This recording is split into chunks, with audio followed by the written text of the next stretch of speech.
Hi, everyone. Welcome to 82nd MedAI Group Exchange session. This week, we have Meirui Jiang from Chinese University of Hong Kong here with us to talk about his work on federated learning for heterogeneous medical images. Meirui is a PhD student at the Chinese University of Hong Kong, where his research is focused on federated learning for medical image analysis, aiming to promote efficiency, privacy, fairness, and generalizability through the use of large distributed data. His research has been published in top-tier conferences and journals, including ICLR, CVPR, AAAI, Nature Communications, and IEEE TMI. So thank you very much, Merit, for joining us today. Before we start, do you have any preference on how you would like to take questions? Can we interrupt you, or do you have designated breaks in your talk for the questions? So thank you, Mara, for a very nice introduction. I feel great honor to have the chance to present my work here, and it's my great pleasure to share our recent works. So today here, my title is The Robust and Reliable Federated Learning for Heterogeneous Medical Images. So as we all know, the AI models have shown great potential for the medical area, and deep learning is kind of data-hungry and a data-driven method. So that means if we want to deliver a very high-quality model for the real-world use, we need a lot of training data to make sure the model is high quality. So recent stories in the past 5 or 10 years, we have shown great success by collecting tens of thousands or hundreds of thousands of data to deliver a high-quality model. However, despite the promising results, achieving such kind of large amount of data is quite challenging, especially for some small hospitals or small clinics. So that means we need some kind of collaboration to acquire more and more data. So collaborative training becomes an important way. So this can help to give a joint effort to collect large amount of data, and also that helps the model to cover more and more different disease types, and also to make sure the model development is as close as the complex real-world situations. In the meanwhile, data protection becomes more and more important, because when we want to do the model training, we need to collect more data. However, the data collection may affect some data privacy or violate some data regulations. So as shown in the map, many different countries and areas, they have proposed the data regularization, the data laws to protect the data. For example, the Europe, they propose the GDPR. Locally in Hong Kong, we have the Personal Data Ordinance. And also for WHO, they propose the ethics and governance of AI for health, so which is as known as the WHO guidance to make sure the AI models can be utilized under a proper data regulation. So under such kind of strict data protection law and also the increasing amount of data need, so federated learning here provide a new paradigm to train models without sharing the data. So the basic idea of federated learning is easy to understand. As shown in the figure below, for the traditional centralized learning, we can imagine we have different institutions. So the model will be trained by collecting all the data together, which means each institution, they share their data to a central server. So all the data are put together and we train a model on one certain area. And then we maybe deliver the model back to each institution for their local use. However, for the federated learning, instead of sharing data, the model will be transferred to different institutions. So we only need to share the model parameter. We do not need to share the data anymore. So this helps to keep the raw data in the local place. So this kind of enhances the data privacy and also protect the patient's data privacy. So to be more specific, let us take a look at the federated learning, which is typically divided into 4 different steps. First, imagine we have 3 different hospitals. We can train a local model on our local data. So that means we can train the model on local data, and then after obtaining a model, we can send the model parameter to the central server. So the server can receive different updates from different clients, and the server then will do the secure aggregation. Here, the aggregation means the server wants to aggregate different client knowledge together to deliver a high-quality global model. So after the aggregation, the server will broadcast back the model to each client. So by this kind of procedure, the client trains on locally and also gets some aggregated knowledge. So the local model will be enhanced. So it can continue training based on the previous enhanced model version. So by repeating this kind of procedure, each client can finally get a converged good global model, so which is promised to be a better model than pure local training. So that is the benefit of federated learning. We utilize the distributed data, but we do not need to share the data. However, despite federated learning has shown success in many areas, when we do in medical imaging, there is a typical issue we cannot ignore, that is the data heterogeneity. So before talking about data heterogeneity, let us think about a real case in the clinical diagnosis. We may capture the imaging from different patients. However, for different hospitals, they may have different imaging device vendors. The patient demographics can be different. So that means the images can be definitely different. So if we denote the X as the images or features and Y as the labels, we can decompose the joint probability into two different formats. Here, the data heterogeneity means these two parts with the red underline, they can be different. Well, for the two remaining parts, they are the same. This is a reasonable assumption because for a cancer diagnosis, for example, the diagnosis results or the cancer type can be certain because we have the benign or malignant cancer. However, for the cancer patterns or the cancer imaging, they can be quite different. As I mentioned, different device vendors, different patient demographics, or even different times, different locations. So here the features can be different. So how could we train a good model on the federated learning with such kind of heterogeneous data could be a challenge. And once we want to utilize FL to deliver a good model, we need to tackle the data heterogeneity here.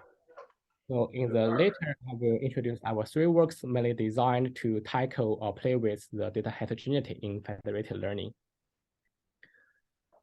First, I will to answer this question. So how to train a good federated learning model on the heterogeneous data. So before I start the first one, any questions here? So please feel free to interrupt me or ask me to repeat if any part is unclear or you have any questions. I'm going to tell you the story of fire and how it was created as a help. I think that seems to be just some noise from one of the participants. I don't think we have any questions right now from our audience, so let's just move forward. Okay, so I will introduce my first work, how to train a good global model under the heterogeneous data. Meirui, I think we got one question from the audience. Is this a hub and spoke model? The model that you introduced. Yeah, so is this a hub or spoke model? Sorry, I did not really get the meaning. So you mean the server model or model? What I mean is like how your broadcasting happening, like the server and client. So there are certain techniques, and I've used. Okay, so that's fine. So maybe I can explain again for the server model and the global model. Here's the definition. So the client model is kind of model they trained on the local data. So that is called client model. However, the client model will be sent to the central server. So the server can have an aggregated version of all the client models. So that is so-called server model or global model because that is an aggregation version of those local models or as known as client models. So basically, client model is kind of a local training model, and the global model is kind of federated trained model. Sure. And and here the broadcast means the server can broadcast the stronger global model back to the client. So then the client can replace the client model with the better global model here. So the client has a better model. Okay, thank you.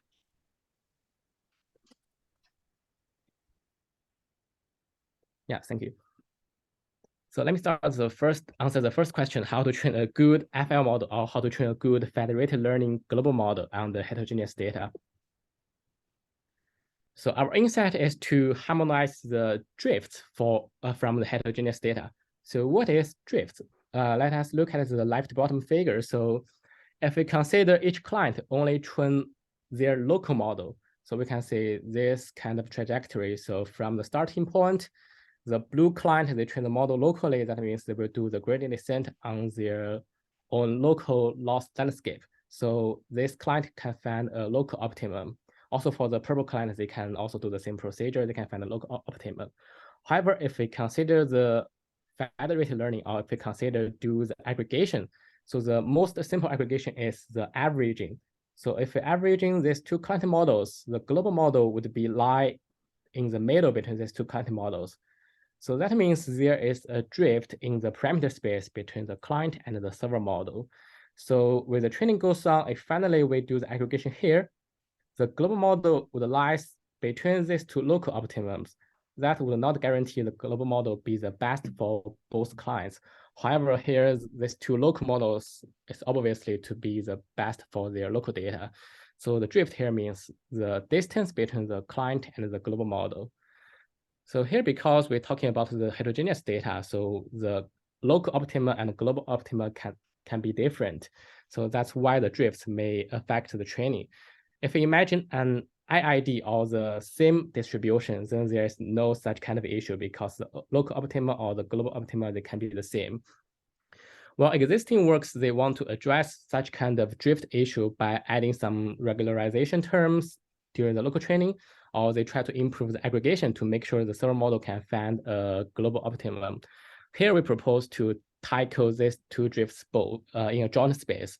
So that means we want to harmonize the drifts in both the local space during the local training and also in the global space during the global aggregation. Here I show a loss landscape by using our local and global harmonization. You can say after the local harmonization, the loss landscape would look more similar, which means when we purely do the gradient descent on each local client, then the local optima and the global optima, the distance would be decreased. And finally, if we further add the global harmonization, the loss landscape would become flattened. So the local and the global solution can overlap, or we can find the same solution, which means the global model can be the best for either local client. So how we achieve this? Next, I will give more details. So first is the local training. We have the operation or the module so-called as amplitude normalization.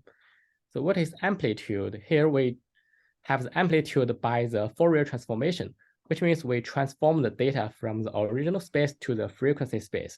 So after transforming the image into frequency space, it shows some interesting characteristics. So after transforming image into frequency space, it can be decomposed into the phase component and the amplitude component.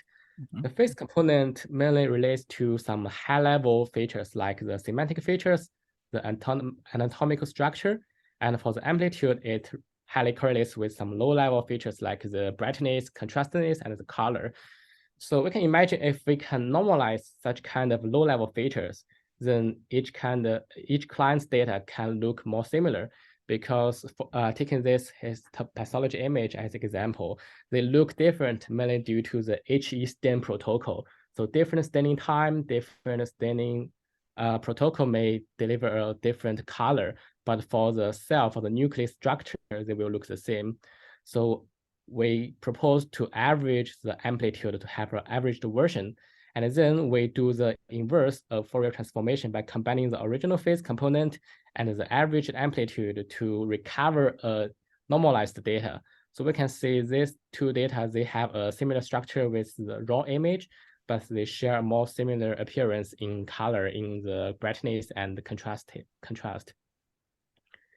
And after the local normalization, we further propose a weight perturbation to improve the global aggregation. So our primary insight is because there is a drift between local and global model. So how should we tackle such a drift? We want to make sure the model is more robust or more tolerant to the parameter drifts.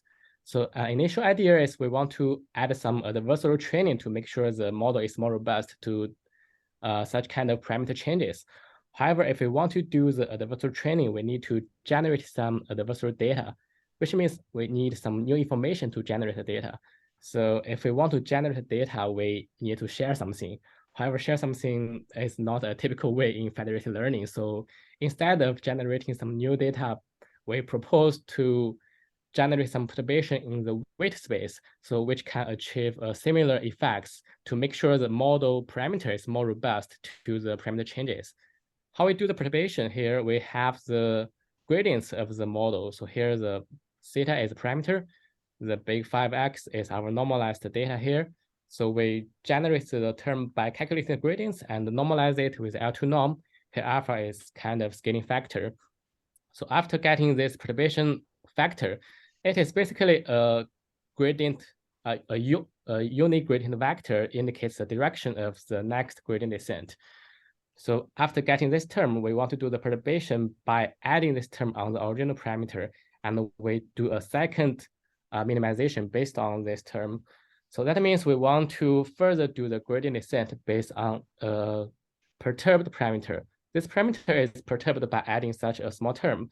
So by doing this, we want to make sure the gradient descent pursue a more flattened area around the original parameter space. So by doing this, once the model can achieve such a flattened area, it should be more robust to the parameter changes.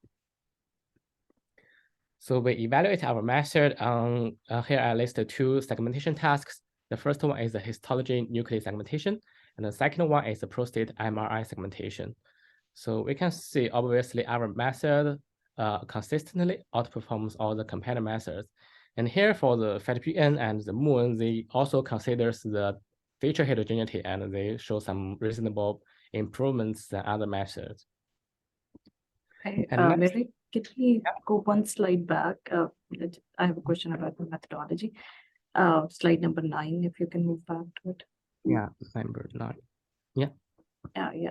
So in amplitude normalization, the two sample images you're showing, they are from the same institute, right? It's supposed to be a local normalization, right? It's not, these are not the images from two different institutions. Yeah, sorry. So here, the two images I show here should have come from two different distributions. They should have come from two different institutions. Okay, so in that case, when you say we are normalizing, isn't it a kind of like sharing of data between the two institutions? Like how would we achieve this normalization if both of these images are not available at the same time? Yeah, got your point. Very good question. So here we do the normalization by averaging or kind of averaging the amplitude. So we only need to share the amplitude. Okay. Yeah. So before sharing the amplitude, we can calculate the amplitude locally, and we do not share the data, do not share the phase component. We only share the amplitude component. Oh, thank you very much, Madam. Yeah, thank you. Okay, so next we conduct some analytical studies. First is the ablation study. We want to show by progressively adding our local and global strategy, we can continually achieving higher performance. And here the second question is highly related with the MRS question. So if we share the amplitude, it will raise concern that, oh, if the amplitude would raise the privacy leakage, or will it release some information? So we want to investigate how the sharing amplitude would affect the privacy in federated learning. So how to evaluate this? We conduct the inversion attack, so which is the gradient inversion attack. It basically extracts the gradients from the model, and based on the input and the gradients, they try to recover the original data. So here, because only the amplitude is shared, we conduct the attack on the shared amplitude and got the reconstruction results. We can see, but only having the amplitude, it's really difficult to perfectly recover the original data. So the reconstruction results are kind of noisy. So sharing amplitude can be a relatively safe way to tackle the heterogeneity, but also does not require very severe privacy leakage. I think we have one other question from the audience. Shiva, do you want to go ahead and ask your question? Yes. What do you mean by the harmonization? Normalization, harmonization. Is it called? What is that called? What do you mean by the harmonizations? Because you are getting the data from different sequences or from different, maybe some hospitals, like data centers. Is there histogram equation you are doing, or like what exactly harmonization mean over here? Yeah, so very good question. So here I want to explain the harmonization is kind of a name proposed by ourselves. So actually you can understand the harmonization as kind of normalization. Our main idea is we want to harmonize those different data into a similar distribution. So look like this. we want them to look more similar, so it's more harmonious. So we call a harmonization. Okay.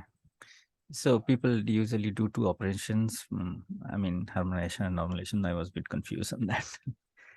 Yeah, sure. Thank you. Yeah, thank you. Okay, so this work mainly wants to deliver a good global model under the heterogeneous data training. And once we obtain a good global model, we may want to deploy such global model to some different hospitals or different institutions. Then we may face a new question, that is, for some clients that they may not join the federation. And when we want to deploy model on such kind of clients, they can also have the heterogeneous data issue. So the model will be degraded or suffer a performance drop. So we have next question is how to generalize our model for some external clients. This kind of external clients, they may not join the federated learning, and also they have the heterogeneous data. So we propose a solution by considering the personalization federated learning for both internal and external clients. So here the major point is personalization, because we notice a common global model may usually fail to yield a good solution for every client. So we propose to let each client learn a specific model, which is well fitted for their own local data. So here we want to optimize the performance for each client by learning a personalized model. We can say after personalization, each model can well fit the local distribution and yield a better performance than using a common global model. Because if we only train a global model without any techniques, the global model can be distracted by different distributions. Well, instead of learning a personalization model, it will deliver a better performance. Well, another benefit of learning personalized models is if we have key clients, then we have key different personalized models. It can provide a fruitful model zoo or model space for us to do something for the outside client. So here we propose a new method as known as the test time adaptation method to combine those inside models to do adaptation on outside client to tackle the generalization issue. So how we achieve that? First, I will brief the inside personalization. We do this by mixing the local and global gradients. So in the previous method or in the standard federated learning, we only have the global gradients, which is the aggregation of different local gradients. So after each communication round, the server have the aggregated gradients, send the gradients back to each local client. Then the local client will update the model by using such global gradients. So that means after each round, all the client models would be identical. However, besides using such global gradients, each client can have their own local gradients because they can have the gradients by calculating the gradients on their local data. So we can propose to combine the local and global gradients. By doing this, we can utilizing both the global knowledge and also we can use the local gradients to fit the own data distribution. So by combining this, we can deliver a local personalized models. After doing this, we have different personalized models, and also we have a global model. We can carry all of these models for the outside personalization. So how we do this? By carrying such kind of fruitful models, we have a model zoo or a model space. We can do a test time adaptation to combine these models to be specifically fit the test distribution. So how do we achieve that? We have a matrix to combine this kind of models, and we want to optimize the combination weights by considering two loss terms. The first one is the consistency. So we want to ensure consistency on the test data to capture the test distribution. And another one is a shift loss, because we do the segmentation here, and we want to introduce some prior about segmentation to make sure our unsupervised test time adaptation will not be distracted by the different distribution. So we want them to keep a kind of shape information here. So we also evaluate our new method on two segmentation tasks, the prostate MRI and also the retinal fundus image. So here we compare three different methods. The first two are also the test time adaptation method. And the third one is the federated domain generalization method. So this method learns a common global model, which is directly generalizable to outside clients. Well, these two, the first two methods, they requires further test time adaptation on the testing data. So it should yield the better performance because they kind of perceive the testing data. However, because our methods utilize such kind of fruitful model zoo, because we have different inside models and also the global model, so we have a fruitful space to do the test adaptation. So our method yield a reasonable improvements compared with these methods. Oh, I saw another question. So, is NVIDIA Fly used for kinds of architecture and AI training? I mean the NVIDIA Flyer platform, right? So yeah, I have not really tried it for the real work, but I have take a look on their framework.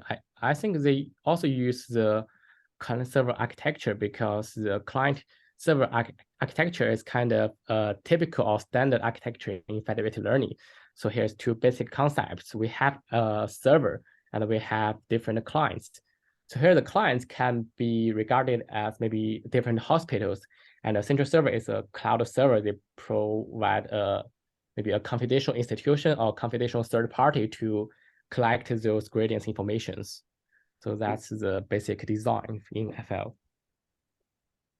Hope this can answer your question. Yeah. Yeah, thank you. I had a question also, maybe if you go back one slide.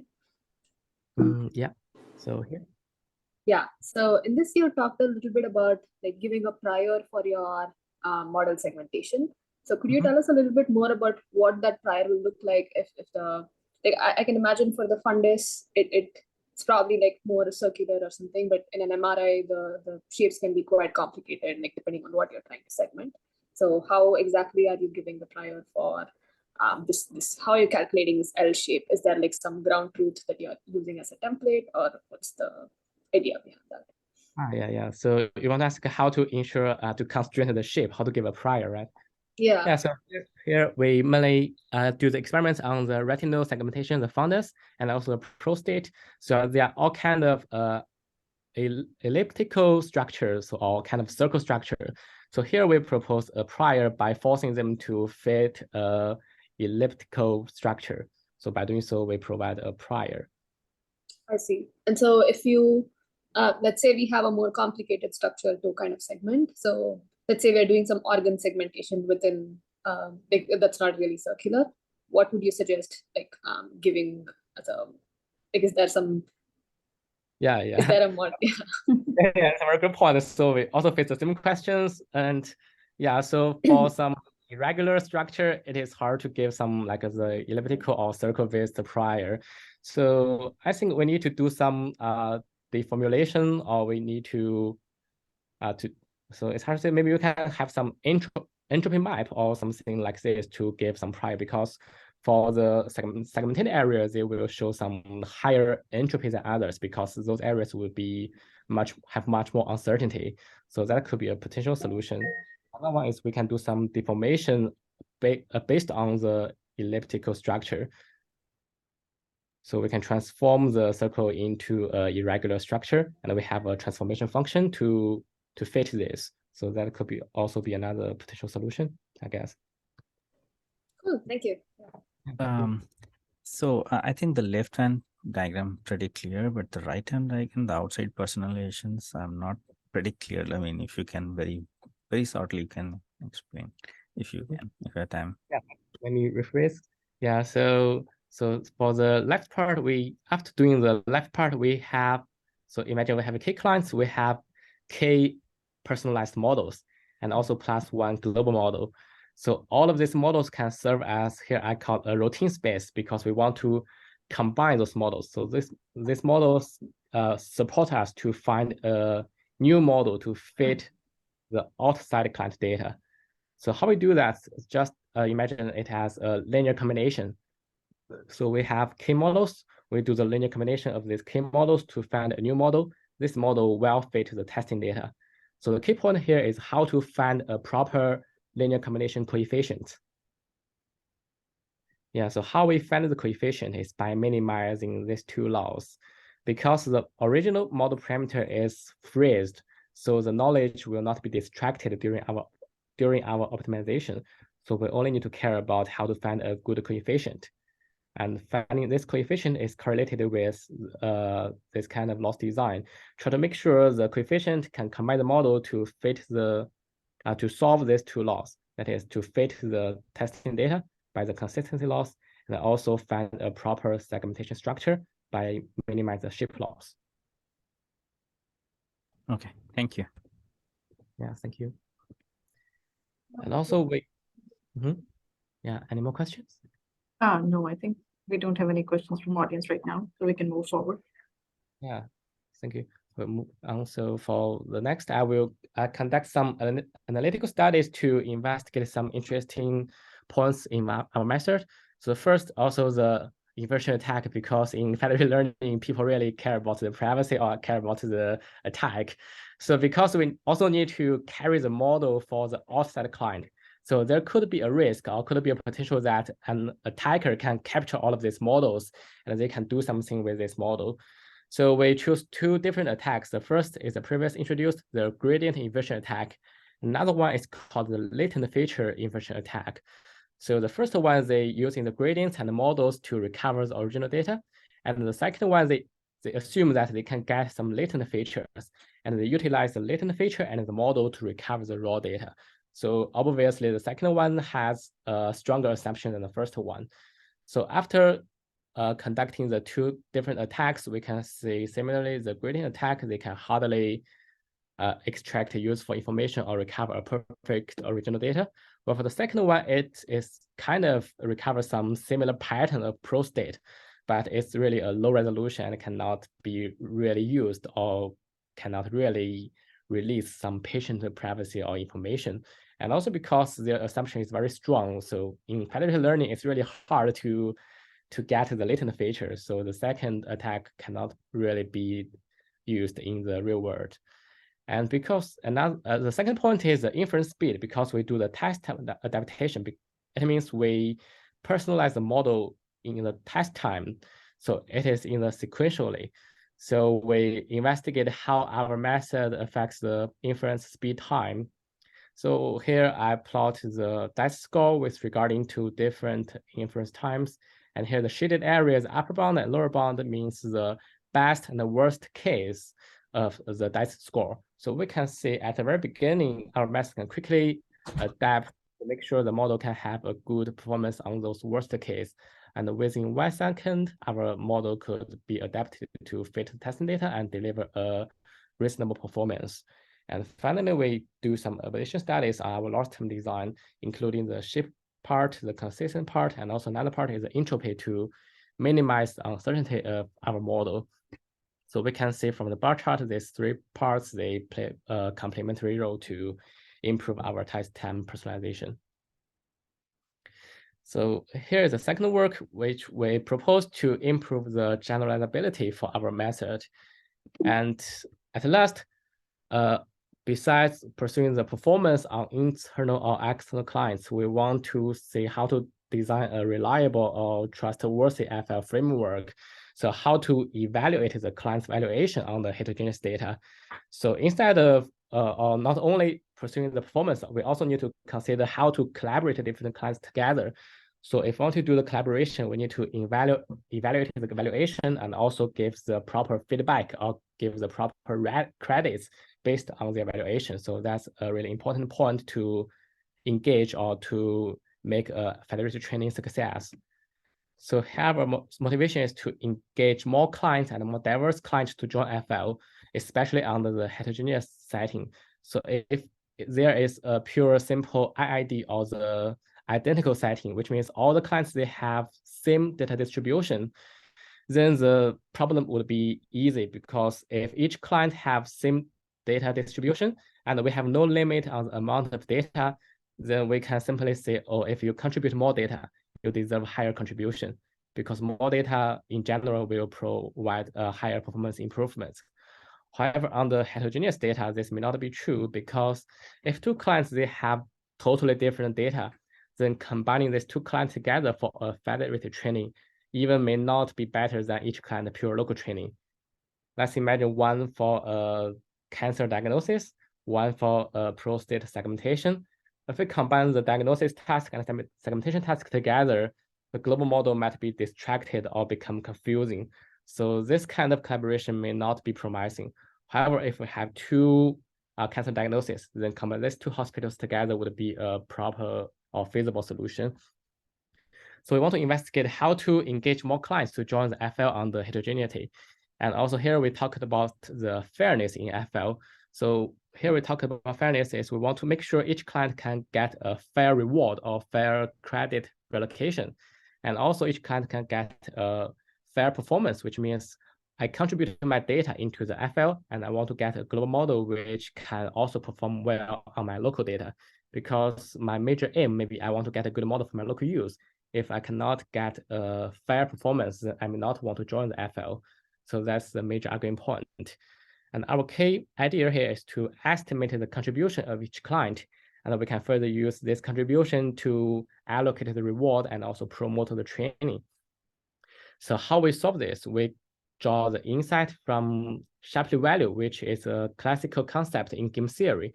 So as shown in this figure, the Shapley value is a metric we want to evaluate the quality of cooperation. So if we have 3 robots, each robot can earn money by itself, and also they can work together. So how to determine which kind of cooperation is better? It depends on the feedback or the money they can earn. So if we combine the red and green one, they can earn more than the red and blue one, then definitely the red one will work with the green one, not with the blue one. Or maybe if the 3, they work together, they cannot earn more than these 2, then there will be a 2-client cooperation, not 3-client, because 3-client cannot achieve more. So that's the basic idea. We evaluate each kind of potential combination and to see which combination can yield the best performance or the best reward. However, we can see if we really consider each kind of possible combination, then with the number of clients increasing, the computational cost would be exponentially increasing. So that's really a disaster. So we propose to approximate the Shapley value by measuring the contribution of each client with respect to directly comparing other remaining clients. Because here the Shapley value, the key idea is we consider the absence or presence of a certain client with respect to all other combinations. So instead of considering all possible combinations, we only consider one combination. That is, we have client 1, then we consider we have client I, we consider client I and other combinations by only removing client I. That means how much client I can contribute compared to all remaining clients. So we do this approximation in 2 spaces, the gradient space and data space. So why we do that? First, in gradient space, we want to encourage more diverse clients. If we consider the generalizability or cover as complex real-world scenario as possible, then more diverse data would help the global model to see more different distributions, see more different kind of disease that is helpful. However, only considering gradient space is not enough because if the client they have some noisy data or their data is low quality, then the gradient may also be very diverse, but actually this kind of data may not contribute more. So we further consider the data space. That means we evaluate a model named W-I. That is, we remove the model contribution. We calculate the model by removing the contribution from client I. So we only use the contribution from other clients and to see how this model can achieve. So if this model can already achieve a low error, that means incorporating the client I's gradients may not help. However, if this model shows a high error, it means the client I's gradients really helps to improve the prediction. So by completing the gradient space and data space, we can make sure the client I really contributes to the federation. So after combining the gradient space and the data space measurement, we can have a constant or we can have a weight to say how much contribution or how much credit this client should get.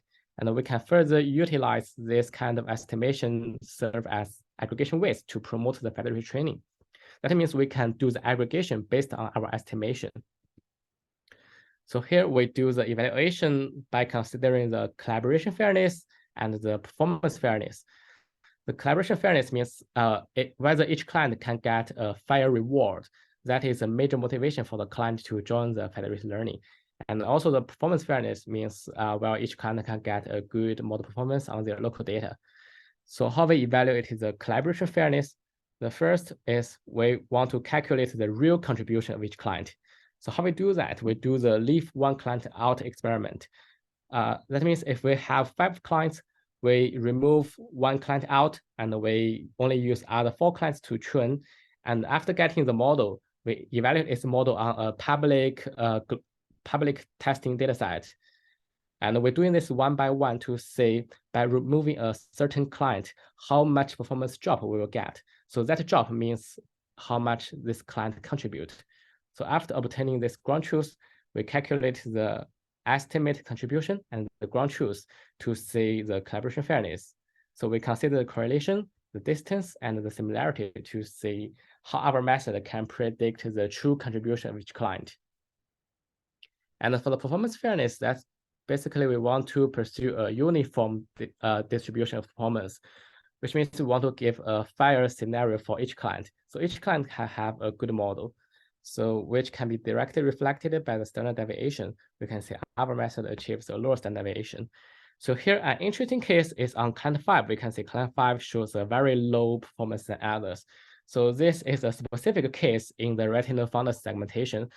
So here the client 1, 2, 3, and 4, 6, they are captured by the monocular camera.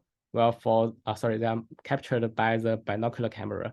And for the client 5, it is captured by the monocular camera. So that's the biggest difference. That's why if we combine this together because of different scale and lighting conditions, this client shows very different data distribution.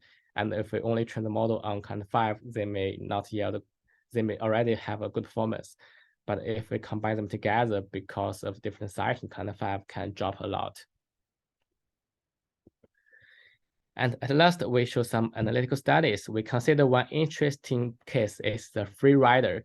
That means when we want to join the FL, some FL projects, they may have a requirement on maybe we need you to provide a minimum amount of data. If you do not have such a large amount of data, you cannot join FL. But however, because the FL server, they cannot access the client data, so a client can cheat. For example, they can only have 1 image and I repeat it for 100 or even 1,000 of times. It seems I have thousands or more and more data, but actually only 1 data. So that we can call that a free rider. So as long as they can joining in the FL, they can have a free launch of the global model and for their local use. So here we use the contribution estimation to detect such free rider. So such free rider should have no contribution because they only contribute 1 sample point, while other clients may contribute more and more data points. So here the y-axis denotes which client is the free rider, and the x-axis denotes the client index. So we can see our method can give a specific metric to detect the free rider out. When the training goes on, the values would become larger and larger. That means we can easily capture the free rider. So for the free rider, they can be detected, and we can bind this client out, or we cannot let them get the global model. So by doing this, we can get rid of the free rider case. And another study is the robustness against distribution changes. So because we want to estimate the client contribution, we may wonder how the contribution will change under the distribution changes. We may expect the contribution should be a relatively stable range because each client's data would not change. So the contribution should be in a proper range. So we do the experiment by excluding client 5. So remember, I mentioned client 5 is captured in a different setting. So if we remove client 5, the overall global distribution would be significantly different. So by considering these 2 distributions and we estimate the contribution of other 5 clients, we can see our method can deliver a relatively stable estimation of each client with very marginal changes. So for summary, FL here is a promising approach to train a powerful and robust and generalizable models. And I believe there are more and more potentials for advancements in the medical field. So besides talking about the data heterogeneity in terms of the feature, there are some other related works like the label school heterogeneity, and also we have some works about the generalization, and also we try to deploy the FL into the real world applications, which means we communicate with different hospitals or institutions all over the world under the real communication protocol and the real-time FL training. Also, there are many open questions in FL, like currently there are limited work considering the multimodal data. So how to combine the multi-sequences or multimodal data like the text and imaging to train an FL model. And also the privacy and security has not been explored deeply so far. Currently, FL only make sure we do not share the data. However, as I mentioned, like the attack or some gradients leakage, there might be the privacy issue regarding this kind of things. And also the fairness regarding the attribute bias or fairness, also a big problem. Like if we only train on some area, they only have the child patients. Well, when we deploy the model on the hospital with elders, then this model would have some bias on certain attributes like the age. And last, we need to consider the clinical outcomes in FL. So at last, I would like to provide a FL gallery for the guys who want to join FL big family or want to learn in FL. So here is some platform or library for us to have an easy start. So here's some well-known framework in Federated Learning proposed by like the FedAI, FedML, ByteDance, Flavor, UBC, NVIDIA, and DeepMind. And also there are multiple open data sites which contains the multi-center data of medical images like the brain MRI, prostate, dermoscopy skin lesion images, retinal fundus, pathology, and also the bad imaging data. And also here are some baselines for the non-ID data. You can refer to this for an easier comparison with this kind of baselines. They are mainly designed to improve the training on the non-ID data. So at last, I want to thank all my collaborators and all my mentors during my PhD. So I cannot achieve such great work without their help. And thank you all for all the audience. Thank you for your attention. Any questions or comments are welcome. Thank you very much, Meirui, for this very interesting talk. So first, let's give Meirui a virtual round of applause. And then if audience have any questions, we can wait for the audience. I have a quick question. Sure. Could you go to slide 19, I think? Let's see, 19. Yes. This one? Yes. So basically, when you're doing the gradient direction, you're setting like a limit to the direction to propagate the updates, or could you expand on that a little bit? Yeah, sure. So here, let me be more specific. If we have 4 clients, then we consider one specific client and all other remaining clients. So we have 2 types of gradients. The first gradient is the gradients directly calculated on the specific client's data. That's one gradient. Another one is the aggregation of the other 3 gradients, so which can be an average of the other 3 gradients. So we measure the distance or the angle between these 2 kind of gradients. So here's you can see, take this as a baseline and this as the specific client's gradients. So you want to measure how far from the specific client to all the remaining clients. So if they present a very large angle, which means they are not similar, then this client would have a larger heterogeneity or would present a more different distribution compared with these 3. If they have a small angle, which means, okay, their data may look more similar. Okay, I see. Thank you. So what is that minus I means over there, like your notation? You mean minus I? Yeah, so here we consider all the clients here, and minus I means all the clients Without. Without I.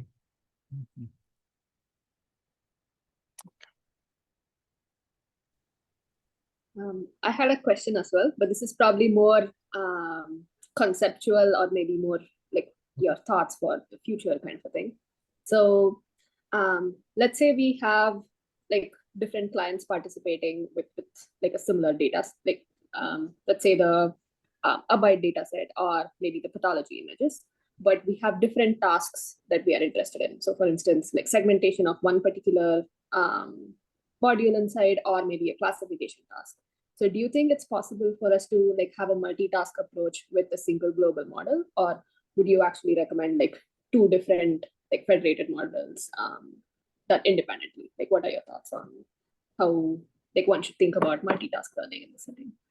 Oh, yeah, that's a very good question. So actually, you mentioned about the multitask, right? So for the federated multitask learning, I remember there have been some work trying to explore the multitask learning. So I think basically whether FL can do multitask based on the model architecture itself. So before the transformer decade, maybe before transformer, we can say maybe it's harder for one model to do all the things. However, recently there are many new powerful structures to say they can cope with different tasks. So that could be possible or could be true for federated learning to utilize such tasks to tackle with different client data or different tasks only with one single model. So for example, like I'm not sure if you have heard about the Gato proposed by the OpenMind. It's one transformer, they can do some different tasks like the text generation, like VQA, like many different tasks, only by one transformer. So they have shown that one model can do multiple things. I think this can be transferred to federated learning, like different kinds, some do classification, some do segmentation, and this model can handle both tasks. That could be possible. Thank you. Yeah, thank you. So in global averaging the loss, so most of the time people use it average, or what's your opinion? Like, I mean, suppose you train your weight in different clients, like, and the server side, you take the average of that and then iterate it a couple of times. So, so in your case, what's your opinion? Like, it'll be an averaging, or some other techniques can be weighted average or something. What's your opinion? Yeah, so I mean, something about the averaging, right? Aggregation. Yeah. So Is it the yeah. best method people are using, or like, you know, some other techniques from your opinion? Yeah, so first to answer this question, averaging may not be the best option because that's the basic setting. So maybe averaging is the simple one because we do not need to care much about the data heterogeneity. We do not need to care about the amount of data. So pure averaging would be the simplest one. And then also weighted averaging is kind of enhanced based on the pure averaging because it considers the amount of data. However, it only considers data. As shown in our work here, we propose a new aggregation weight by considering like the gradient direction and also the model error here. So that could be a more comprehensive metric. So there are more and more existing works, they try to improve the so-called aggregation part to find, to say how to find an optimal weight to aggregate each client. So it really depends on the task. When we tackle with like the heterogeneous data, we may consider more on the data distribution.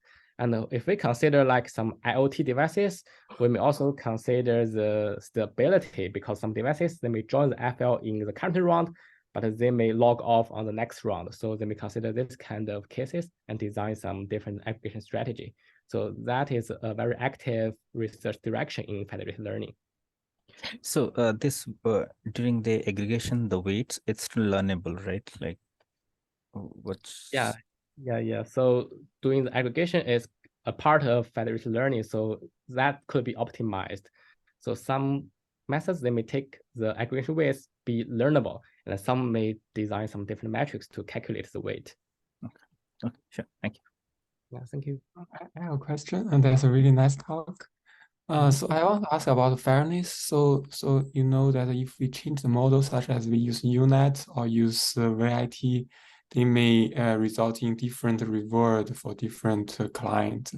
So how do you see maybe so if the one client, so for example, as a client, I mean, so my data may be favored for the UNet instead of VIT, but if you use VIT, my client will get low reward. Do you see this issue, and do you think how to address it? Yeah, that's a very good question. So to be honest, currently we have not investigated the different architectures.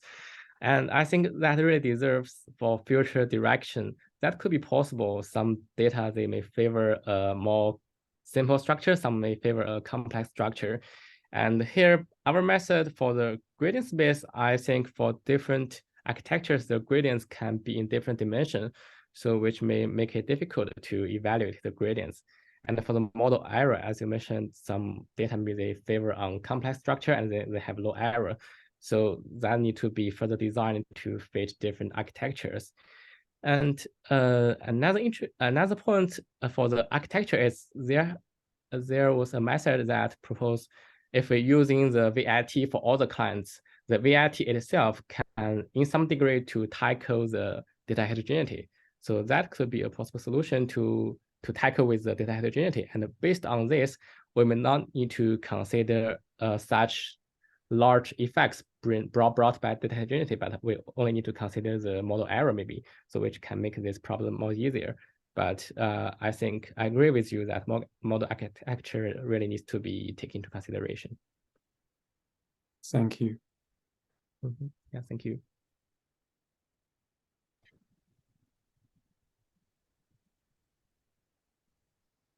So I believe we're done with all of the audience questions. Thank you very much, Meirui, for this very interesting talk and very interesting conversations. Thank you for staying up late for this talk. We will record this. Nandita is already recording this and we'll put it up on YouTube and we'll share the link with you. Thank you very much. Yeah, great. Thank you. Thank you all. Thank you for attendance. Thank you. Thank you. It's really nice work. Yeah. Thank you. Thank you.